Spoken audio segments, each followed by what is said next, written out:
Hello बच्चों, आज हम लोग कोऑर्डिनेट ज्योमेट्री के एमसीक्यू सॉल्व करने वाले हैं। क्वेश्चन नंबर फर्स्ट देखिए, in which of the following quadrant does the pair P 3,6 lie. यानी कह रहा है कौन से क्वाड्रेंट में आपको बताना 1 2 3 4 P,3 कौन से क्वाड्रेंट में लाई करेगा। तो यहाँ पे पहले सबसे पहले क्वाड्रेंट हम लोग जानते हैं, ये हमारी वाई एक्सिस पे, ये हमारी एक्स एक्सिस है। जो ये वाली वाई एक्सिस पे ये पॉइंट 1 2 3 4 प्लस के होते हैं, एक्स एक्सिस पे ये वाले पॉइंट हमारे प्लस के होते हैं। तो ये वाले पॉइंट वाई एक्सिस पे हमारे माइनस के -1 -2 -3 -4, एक्स एक्सिस के इधर भी पॉइंट हमारे -1 -2 -3 -4 है। यानी ये दोनों पॉइंट, ये दोनों लाइन हमारी प्लस के हैं, ये दोनों लाइन हमारी माइनस के हैं। इसलिए क्वाड्रेंट फर्स्ट को बोलते हैं, दोनों वैल्यू एक्स और वाई की वैल्यू अगर प्लस होती हैं तो दोनों फर्स्ट क्वाड्रेंट बोलते हैं। अगर यहाँ पे x की वैल्यू माइनस में होती, y की वैल्यू प्लस में है, तो आपका सेकंड क्वाड्रेंट हुआ। अगर x और y की वैल्यू दोनों माइनस में होती है तो इसको थर्ड क्वाड्रेंट बोलते हैं। फोर्थ क्वाड्रेंट को x की वैल्यू प्लस में होती है, y की वैल्यू माइनस में होती है, तो इसको हम फोर्थ क्वाड्रेंट बोलते हैं। तो क्वेश्चन में बोला है p = 3,6, यानी क्या बोल रहा है 3,6। देखिए 3 भी आपका एक्स एक्सिस है, y भी आपका 3 आपका एक्स एक्सिस पे लाई करेगा, 6 आपका y एक्सिस पे लाई करेगा।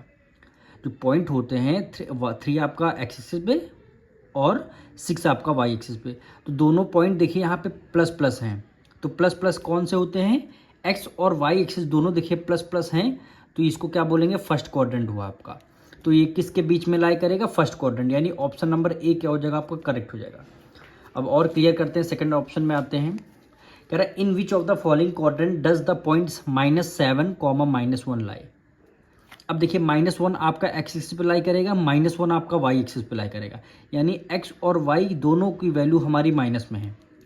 अब यहाँ पे देखिए ये दोनों वैल्यू प्लस में होती फर्स्ट क्वाड्रेंट पे, सेकंड क्वाड्रेंट में एक्स एक्सिस की वैल्यू वाई माइनस में, वाई की वैल्यू प्लस में। अब बात आती है थर्ड क्वाड्रेंट में, देखिए एक्स एक्सिस की वैल्यू माइनस में भी है, वाई एक्सिस की वैल्यू भी माइनस में है। तो हमारे दोनों एक्स और वाई की वैल्यू माइनस में आ रही है, यानी कौन से क्वाड्रेंट में आएंगी, क्वाड्रेंट 3 में, यानी ऑप्शन नंबर क्या हो जाएगा 3 आपका करेक्ट हो जाएगा। अब इसी तरह 4 में आते हैं।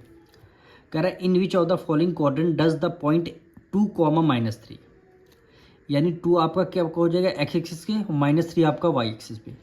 अब यहाँ पे देखिए एक्स आपका कौन सा प्लस में है, एक्स आपका यहाँ पे प्लस में है और वाई आपका माइनस में है, तो वाई आपका यहाँ प्लस में है।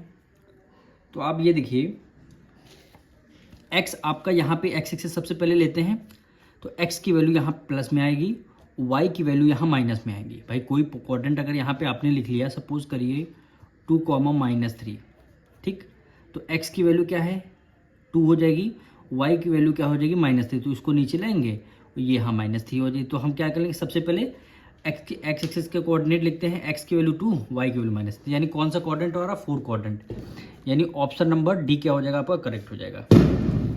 अब इसी तरह फोर्थ ऑप्शन क्वेश्चन में आते हैं।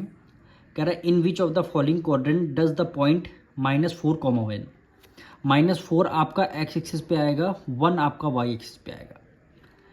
एक्स आपका वाई -4 आ रहा है, तो एक्स कोऑर्डिनेट आपका ये है, एक्स आपका माइनस में आ रहा, वाई आपकी प्लस में आ रहा। तो ये देखिए ये वाला क्वाड्रेंट आ रहा, एक्स आपका यहाँ पे लिखेंगे माइनस में आएगा, वाई आपकी वैल्यू प्लस में आएगी, तो इसका मतलब क्वाड्रेंट 3 आपका करेक्ट ऑप्शन होगा। तो क्वाड्रेंट 2 आपका करेक्ट ऑप्शन होगा, यानी ऑप्शन नंबर बी आपका करेक्ट हो जाएगा। अब देखिए क्या कह रहा था, abscissa of a point is it's distance from the. Abscissa जो होता है, जैसे आपने यहाँ पे कोऑर्डिनेट लिख दिए हैं 2, 3, तो 2 आपको क्या बोलेंगे एब्सिसा, 2 को क्या बोलेंगे एब्सिसा बोलेंगे। 2 तो हमारा एक्स एक्सिस पे लाई करता है, लेकिन एक्स एक्सिस वाले पॉइंट को बोलते क्या है एब्सिसा, क्या बोलेंगे एब्सिसा, ठीक। और 3 को क्या बोलेंगे ऑर्डिनेट, ये आपको याद रखना है, ठीक। अब एब्सिसा आ रहा है, एब्सिसा किस पे आएगा, एक्स एक्सिस पे आएगा, यानी ऑप्शन बी क्या हो जाएगा आपका करेक्ट हो जाएगा। क्या हो जाएगा, ऑप्शन बी आपका करेक्ट हो जाएगा, क्योंकि यहाँ पे एब्सिसा की बात हो रही है। तो एब्सिसा आपका एक्स एक्सिस पे आता है, हमेशा लाई करता है, तो हमने एक्स एक्सिस टिक लगा दिया। अब कह रहा है the graph y = a, y की वैल्यू अगर हम यानी y की वैल्यू कोई भी वैल्यू हम अगर पुट करते हैं तो एक्स एक्सिस पे वो आता है, वाई एक्सिस पे आता है कि align parallel to Y axis, align parallel to X axis. तो कोई भी वैल्यू अगर एक्स एक्सिस पे हम रखते हैं तो किसके पैरेलल होता है, वाई के एक्स, वाई की वैल्यू अगर कोई भी रखते हैं तो एक्स के पैरेलल होगा, अगर एक्स की वैल्यू कोई भी रखते हैं किसके हो जाएगा, वाई के पैरेलल होगा। यानी यहाँ पे अगर हमने वाई की वैल्यू रख दिया कोई भी वैल्यू, तो हम वो पॉइंट हमारा एक्स एक्सिस के पैरेलल होगा। अगर सपोज करिए यहाँ पे एक्स होता, एक्स की वैल्यू अगर कोई भी रखते तो हमारा वाई के पैरेलल हो जाता है। यहाँ पे एक्स की वैल्यू हमें रखनी है तो वाई क्या पैरेलल हो गया ना, ऑप्शन नंबर डी हो जाएगा। अब लास्ट क्वेश्चन देखिए, the equation representing the x axis. अगर कोई भी इक्वेशन है उसको एक्स एक्सिस पे रिप्रेजेंट कर रहे हैं, एक्स एक्सिस को रिप्रेजेंट कर रहे हैं, तो उसकी क्या हो जाएगी, वाई की वैल्यू क्या हो जाएगी, जीरो हो जाएगी। ऑप्शन नंबर ए करेक्ट हो जाएगा। अगर कोई भी इक्वेशन हम एक्स एक्सिस पे रिप्रेजेंट करते हैं तो उसकी वाई की वैल्यू जीरो हो जाएगी, अगर वाई की वैल्यू हम रखते हैं तो एक्स की वैल्यू जीरो हो जाएगी, यानी अपोजिट इसमें कॉम्बिनेशन चलेगा। अब मिलेंगे नेक्स्ट चैप्टर में।